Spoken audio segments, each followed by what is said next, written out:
Hi, I'm Jaime Callaghan. I'm the Dietary Manager that's going to be meeting with you today. For confidentiality reasons, that means that everything that we talk about is between you and me. I'm going to be giving you the name Mr. Smith. Okay. Is that okay? Yes. Okay, so tell me, just to start off, how do you feel today? I feel all right. Okay.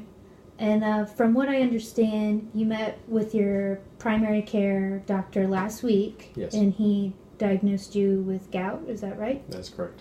Okay. So he referred you to me so that we can kind of talk about what it is that you've been eating the last couple of days and then how we can help better manage your gout from here on out. Sound good? Sounds good. Thank you.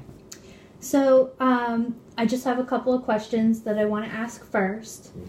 Just to kind of get a better understanding of what your lifestyle is like at home. So just to start with kind of some background information on you. What is it that you do for a living? I'm a construction worker. Okay. And then about how tall are you? 5'8". Okay.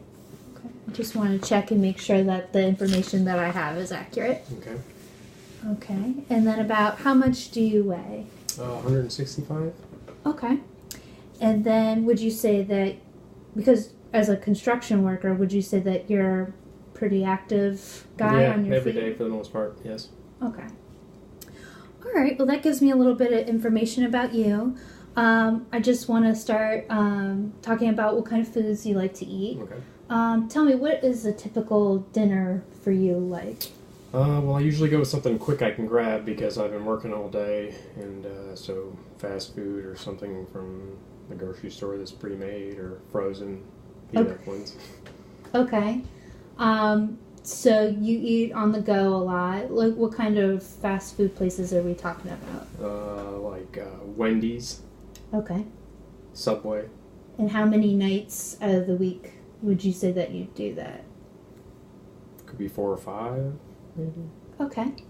And then would you say that your diet includes a lot of processed foods like cookies? Yeah, I love cookies. Yeah. Okay. And then what type of protein do you like to eat during meals? Protein would be like chicken, beef, pork, seafood. I really like chicken. Okay. I could also beef too. But... And then when you eat chicken, are you eating like a big amount or a little amount? Big amount. Like, show me with your hands. Like what a would good you... hunk of chicken. Okay, so Yeah. big. Is that more nights out of the week than not? Yes. Okay. Is there any types of seafood that you like? Salmon. Okay. How many nights a week do you eat salmon? Maybe once. Maybe once. Okay, so it's not No. very often. Not a normal thing. Okay. What kind of fruits and vegetables do you enjoy eating? Apples, bananas, Anything else? broccoli, Okay. asparagus. So broccoli and asparagus, would you say that's really the only type of vegetable you like to eat? I mean, I'll eat some, but yeah, that's about it, I'd say, really, that I like. Okay. Would you be open to trying Sure. more types? Yes. Okay. And then what types of drinks do you usually drink throughout the day? In the morning, I'll have some coffee, water, or like some kind of Gatorade or something like that. Okay. And then beer at night, maybe 2 beers. Okay. So you drink about 2 beers a night. Is that every night of the week? Yeah, ish. 5, 6 days a week, maybe. Okay. And when you say you drink 2 beers every night, is it like a little amount? Like normal or bottles, whatever those are. Oh, normal bottles. Yeah. Okay. And then about how much coffee do you drink? Anywhere from 2 to 3 cups in the morning. Okay. And is that every day out of the week? For the most part. And then you said you drink water. Yes. About, if this is your water bottle, about how many times are you refilling this during the day? 3 or 4, maybe. Okay.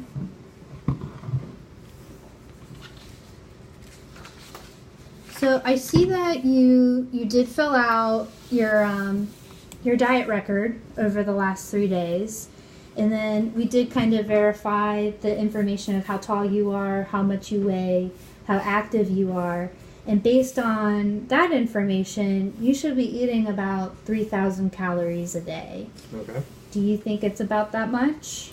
Well, I don't know, to be honest. I mean, I've never really counted my calories much. Okay. When I input all this information in, it was a little under that 3,000 mark. It was about 2,500 calories. Mm-hmm. But that's okay. Some people don't remember everything that they eat throughout the day, so you could have hit that benchmark. Mm-hmm. But there were a couple of things that I wanted to point out on here. Okay. No, it doesn't. Let's see, where were we? Okay, so this happens to a lot of people. For your sodium, that's their salt, mm-hmm. you were over. The average person should have about 2,300 milligrams, and you were at 2,892. Okay. And I can explain why that was.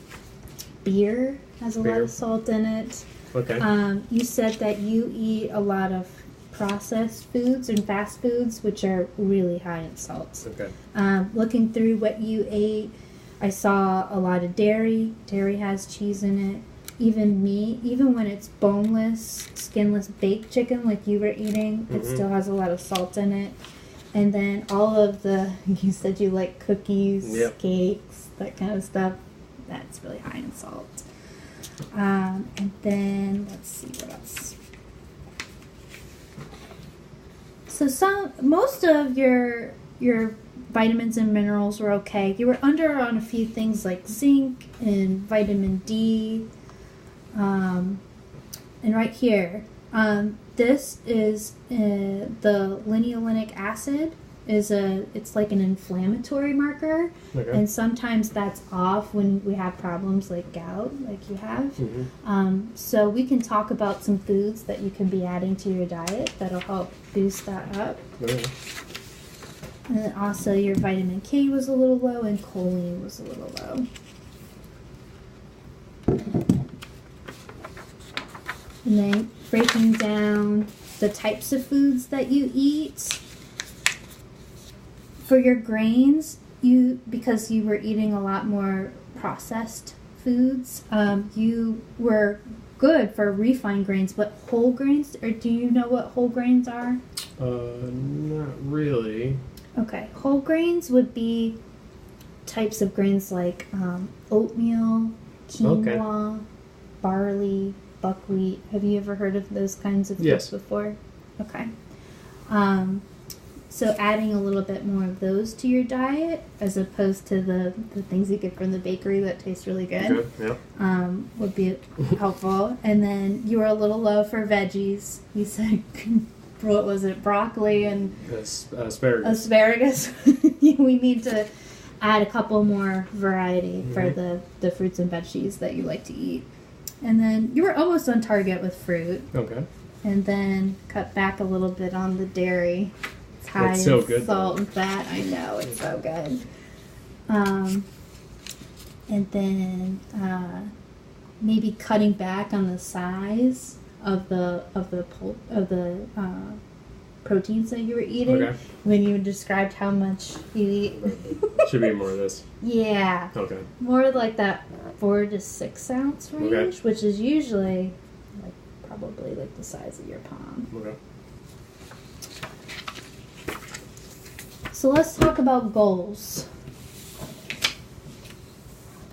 So I want you to feel like we are a team, okay. and that we're coming up with these goals together. But once I looked at your diet record, I kind of thought ahead of what we should be doing in order to control the gout. Okay. Because I don't know how much your doctor explained to you, but gout can be triggered sometimes by the food that we eat. Yes.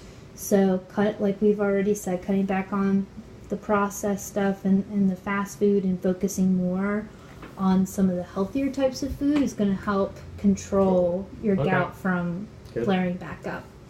So I'll read the statement out loud, and then if you agree with it, I want you to read it out loud too. That way we're both on the same page that this is what, we're working towards the next time I meet with you. Okay. So I'd like to see you back in 2 weeks to see how you're doing with these goals that we're laying out. Okay. So the first goal is by the end of next week, I want you to try and drink at least 8 ounces, which is a cup, of cherry juice, which is very helpful in preventing gout attacks. Okay. Do you agree with that? Sure. Okay, so can you read the statement out loud too? By the end of next week, I will consume 8 ounces of cherry juice every day to prevent gout attacks. Okay. And the second statement, by the end of next week, I will eliminate alcohol completely, or at least cut back to 1 drink a night to prevent gout attacks.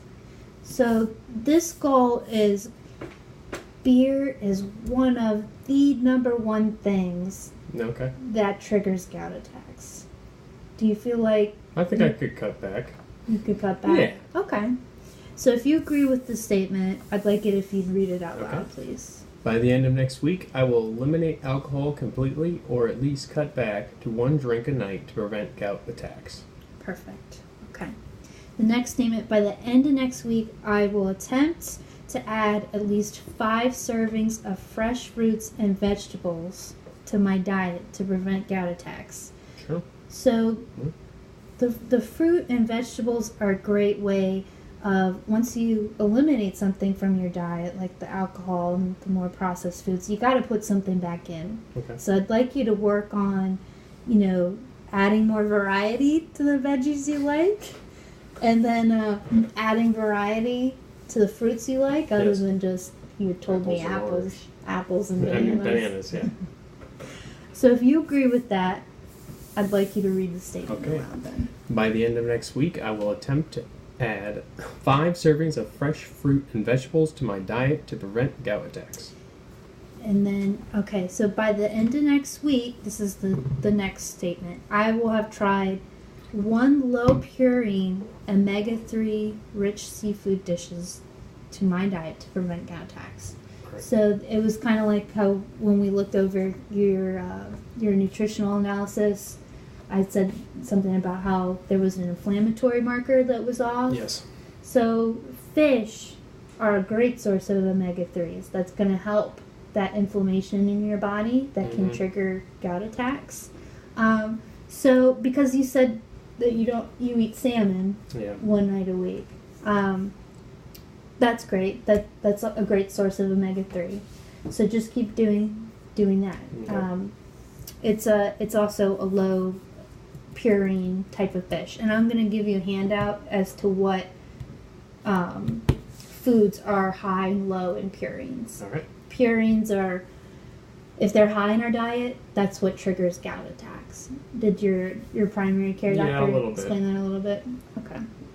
And the last statement, by the end of next week, I will have tried 1 new type of whole grain. That was like the quinoa, the barley, the oatmeal, that kind of grain. Okay. Do you think you could try and do that by the end of next week? Okay, so then go ahead and read that statement for me. You want me to read that one too, and that one? Sure. Yeah. I'm sorry. I skipped By the end of next week, I will have tried 1 low purine omega-3 rich seafood dish to prevent gout attacks. Perfect. By the end of next week, I will have tried 1 new type of whole grain, like quinoa, oatmeal, barley, wild rice, brown rice, to prevent gout attacks. Perfect. All right, so this is for you. This is your take-home homework. Thank you. If you meet your goals by the time I see you in 2 weeks, I want you to highlight it so you remember that you did it, and you can show me this when you come back. All right. So I have these 2 take-home handouts for you. Yep. The first one, it's going to be 3 tips to remember how to prevent gout attacks. It's so easy. 3 F's. Fight, flight, and food. Fight. These foods right here, pineapple, cherry juice, turmeric, hot peppers, ginger, lemon, watercress, they're all foods that we know that fight off gout attacks from happening because they have anti-inflammatory properties to them. Mm-hmm.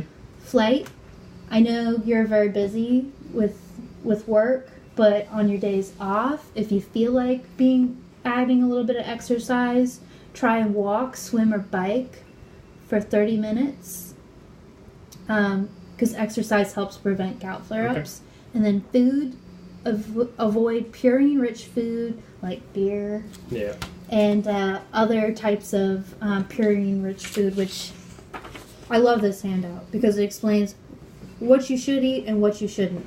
All of these high in purines. All of these, like low-fat milk and cheese, eggs, fruit, those whole grains that we talked about, veggies, those are all low in purines. Okay. Do you have any questions for me? No. Thank you. Okay. Well, it was nice meeting you, and I'll see you in 2 weeks. Thank you. Okay?